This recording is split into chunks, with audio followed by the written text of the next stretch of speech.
এখন কুন্ড দেখতে যাচ্ছি। কুন্ড গৌরী মাতা মন্দির থেকে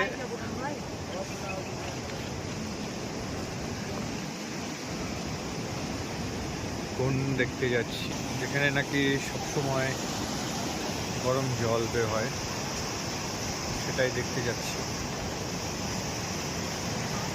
এই সেই গৌরী কুন্ড, গৌরী মাতা মন্দিরের সেই গৌরী কুন্ড।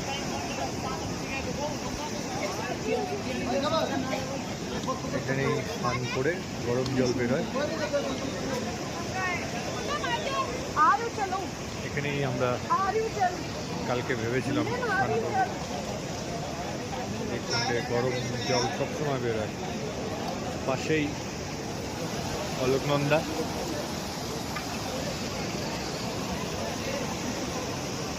আর এখানেই সেই গৌরী কুণ্ড।